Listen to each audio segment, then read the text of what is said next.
Once hailed as one of the most powerful military forces in the world, Russia's military machine is now facing a humiliating collapse.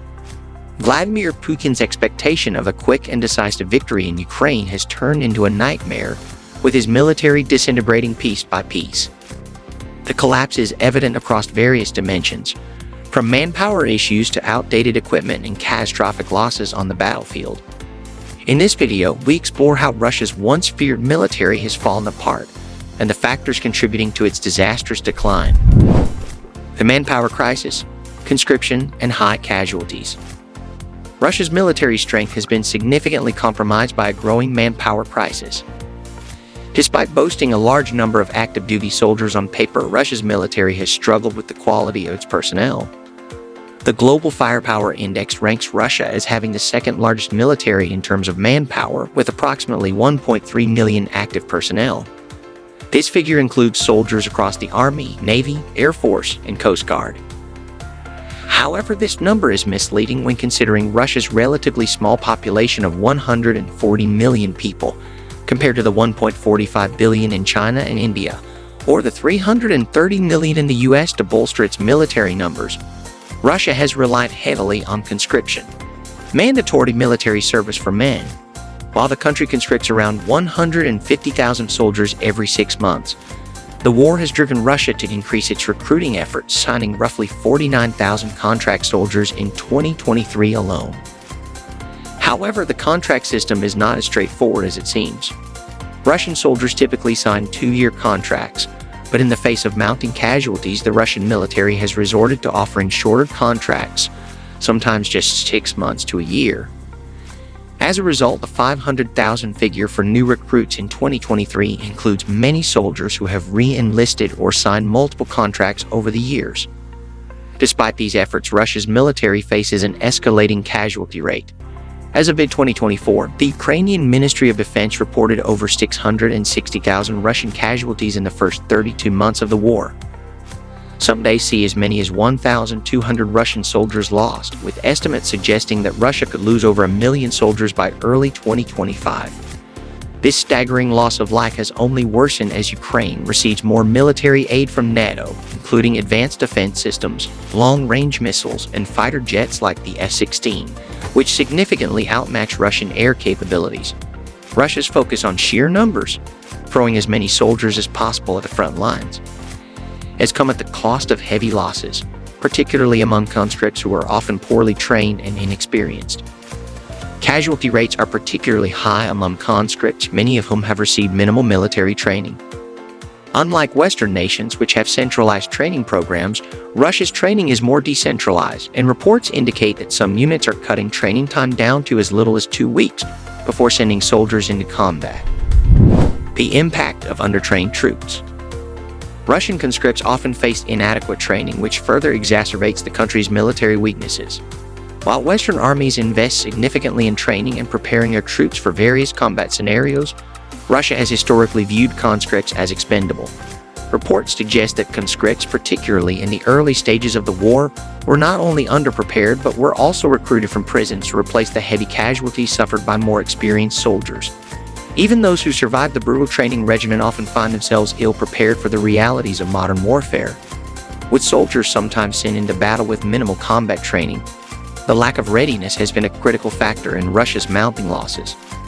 The Russian military's disregard for proper training is compounded by an over-reliance on conscription, which results in a continuous turnover of personnel, leading to inexperienced soldiers being sent into the front lines without the necessary skills or cohesion. Outdated equipment, tanks, and vehicles falling behind. Another major factor contributing to Russia's military downfall is the aging and underperforming state of its equipment. Despite possessing the largest active tank fleet in the world, Russia's tanks have been unable to maintain a competitive edge against modern weaponry. While the T-90M, Russia's most modern tank, is designed to be maneuverable and offer strong anti-tank capabilities, it suffers from significant design flaws that have been exposed on the battlefield. One major issue with Russia's tanks is their vulnerability to long-range anti-tank missiles and drone strikes. The T-90M, despite its durable armor, has a critical weakness in its offloading mechanism. This design flaw means that ammunition is stored in an area vulnerable to attack, and if hit, It can cause catastrophic failure known as explosive decapitation. In contrast, Western tanks such as the US M1 Abrams store ammunition in safer compartments, reducing the risk of such devastating explosions. Additionally, the use of drones in the war has further exposed the vulnerability of Russian tanks. While Russia's military initially relied on tanks to provide heavy firepower and protection, Ukraine has made significant use of relatively low-cost, commercially available drones which are equipped with anti-tank mines. These drones can target tanks with precision, often hitting their ammo stockpiles and causing devastating damage. As a result, Russia has been forced to deploy older tanks like the T-62 and T-54, which were built in the 1960s and are much more susceptible to modern weaponry. The role of drones in the war. Drones have become a key part of the war in Ukraine, allowing both sides to conduct reconnaissance, surveillance, and precision strikes from a distance. Ukraine has effectively used drones to target Russian tanks and infantry support vehicles. While the drones used by Ukraine are often simple, off-the-shelf models equipped with small, low-cost anti-tank mines, their effectiveness has been devastating. These drones can easily outmaneuver Russian forces, striking tanks and other vehicles in ways that were previously unthinkable. Russia's reliance on outdated tanks, coupled with its inability to effectively counter drone attacks, has placed its military in a precarious position.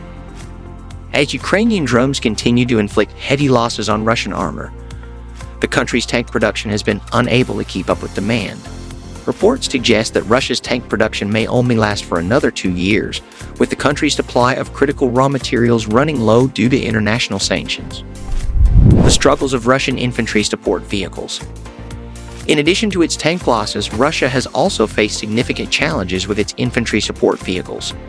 The BMP-2, which has been the backbone of Russia's mechanized infantry, is significantly inferior to its Western counterparts. The U.S. Bradley fighting vehicle, which Ukraine has received in large numbers from NATO, offers superior mobility and armor compared to the BMP-2. In fact, Ukrainian forces have used the Bradley to destroy Russian T-90 tanks, demonstrating the growing gap between Russian and Western technology. The loss of Russian BMPs is particularly damaging because the country has a smaller supply of these vehicles compared to tanks. With estimates suggesting that Ukraine has destroyed around 2,000 of Russia's BMPs, this further cripples Russia's ability to wage mechanized warfare effectively. The loss of such a significant portion of Russia's infantry support vehicles is indicative of a broader failure to maintain and modernize military assets. The T-14 Armata, Russia's hopes for a modern tank. In an attempt to address the weaknesses of its aging tank fleet, Russia introduced the T-14 Armata, a next-generation tank that promised to offer enhanced protection and offensive capabilities. With a fully automated turret and advanced reactive armor, the T-14 was supposed to be a leap forward for Russian armored warfare. However, despite its high-tech features, the T-14 has been plagued by performance issues, and only a small number have been produced. Reports from the battlefield suggest that the T-14 did not live up to expectations. Russia quickly withdrew the tank from the front lines after its limited deployment, likely due to concerns over its vulnerability to long-range strikes and intelligence gathering. The failure of the T-14 highlights Russia's difficulties in modernizing its military and the inherent risks of relying on unproven technologies in a high-stakes conflict. Thanks for watching. If you found this video of Russia's military struggles interesting, don't forget to like this video and subscribe to our channel for more future videos. Hit the bell icon so you never miss an upload. We'd love to hear your thoughts in the comments. What do you think will happen next in the ongoing conflict? Stay tuned, and we'll see you in the next one.